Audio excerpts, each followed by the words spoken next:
La fin de l'année approche et avec elle l'heure des bilans. Patrick Defraguier, bonjour. Bonjour. Vous êtes le responsable de la stratégie chez Amundi. Alors on va faire justement ce bilan boursier de l'année 2010. On va commencer par la conjoncture. Qu'est-ce que vous retenez de cette conjoncture 2010 ? 2010, je crois qu'on peut le caractériser par deux éléments, à la fois des bons fondamentaux au niveau de la macroéconomie et des bons résultats au niveau des résultats des entreprises de la microéconomie. Ce qui fait que normalement, on aurait dû avoir des surprises plus importantes sur les marchés d'actifs risqués au vu de ces différents éléments. Si on décortique la macroéconomie, qu'est-ce que vous voyez comme bons éléments? Parce que ça n'a pas toujours été un long fleuve tranquille. On a vu notamment le chômage remonter aux États-Unis. Donc, il y a eu des éléments favorables du côté de la production industrielle, du côté de la confiance des ménages, mais effectivement, le marché de l'emploi a plutôt tardé à redémarrer, ce qui n'est pas totalement anormal. Il a redémarré peut-être un petit peu moins que certains ne l'attendaient. Mais globalement, quand même, la croissance mondiale a été forte. Grâce aux émergents? Elle était forte grâce aux émergents, parce qu'elle était même beaucoup plus forte que ne l'attendaient certains du côté des émergents. Elle a été forte aux États-Unis grâce au soutien des ménages et une politique monétaire et budgétaire très accommodante. Et elle était relativement forte en zone euro grâce là à une Allemagne surperformante. Ouais. Vous dites que la microéconomie va bien, ça on l'a constaté trimestre après trimestre, Oui. des entreprises qui affichent des performances records et qui empilent du cash dans leur trésor de guerre. On attend aussi un peu qu'elles s'en servent. Elles ne s'en sont pas autant servies qu'on aurait pu l'imaginer. Alors, elles en ont accumulé à la fois de manière voulue et de manière, j'allais dire, subie. Voulue parce qu'elles ont restructuré les stocks, l'investissement, les personnels. Et elles aussi ont eu des conditions de financement particulièrement attractives. Donc, de manière préventive, elles avaient, j'allais dire, accumulé de la liquidité. Elles ne l'ont pas totalement utilisée parce qu'elles n'ont pas réinvesti en capacité.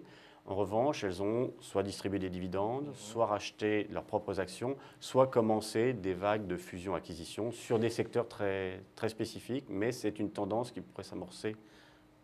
Bon, mais alors, si je suis bien votre raisonnement, la macro va bien, la micro va bien. Ça ne se voit pas pourtant dans les cours boursiers. On n'a pas eu finalement, on a un CAC qui va finir plat. Ça ne se voit pas parce que l'aversion au risque est encore assez élevée. Cette aversion au risque, elle provient de deux choses. D'une part, les performances financières des bourses, notamment actions françaises, n'étant pas au rendez-vous. Il n'y a pas d'effet d'auto-alimentation. Deuxième chose, la perception du risque sur la dette souveraine zone euro a été un facteur périodique d'inquiétude particulière chez les investisseurs. Si on rajoute en plus des problématiques de réglementation qui se mettent en place progressivement du côté des investisseurs dits institutionnels et qui tentent à diminuer le poids des actions et des actifs risqués, il y a un cocktail qui a pas permis de transformer cette appétence au risque en appétit au risque. Même si le non-risque, c'est-à-dire les fonds monétaires, ne rapportent quasiment plus rien. Après fiscalité, effectivement, après frais de gestion, les OPC monétaires ne rapportent rien. Ça ne suffit pas pour retourner vers les actifs risqués. Pas pour le moment. On commence à voir cette tendance aux États-Unis, mais cette tendance n'est pour le moment pas encore constatée en zone euro, d'autant plus qu'il y a un certain nombre de produits qui restent attractifs et qui sont des produits d'appel pour certains établissements. Alors, un des enseignements, un des tournants, j'ai envie de dire presque historique, je ne sais pas si on le verra comme ça dans quelques années, mais c'est le découplage entre les pays dits développés et les pays dits émergents, même si on a l'impression que finalement les rôles sont inversés. C'est le grand rééquilibrage pays développés, pays émergents. Ces pays émergents bénéficient de commerce extérieur dynamique, d'excédents budgétaires, d'une démographie forte, d'un taux d'épargne élevé, d'une consommation qui tente à se standardiser vers les niveaux occidentaux. Donc, ils ont plus que, rattrapé leur niveau d'avant la crise, ce qui n'est pas le cas pour les pays développés.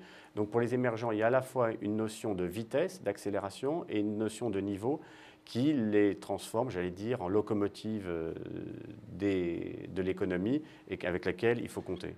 Et avec des conséquences sur des classes d'actifs comme notamment les matières premières. Les matières premières ont été effectivement cette année un des marchés qui ont le plus performé pour des raisons fondamentales. La demande des émergents a redémarré très vite avec une logique à la fois de reconstitution de stocks stratégiques, mais aussi de production industrielle très forte. Deuxièmement, quand il y a beaucoup de liquidités, dans un contexte dit de réflation des actifs, un des moyens d'aller investir ces liquidités surabondantes et faiblement rémunérées, c'est d'aller sur des actifs réels, et les matières premières en font partie, aussi bien des matières premières, agricoles, que l'or, par exemple. Et on réinvente les talons or d'une certaine façon.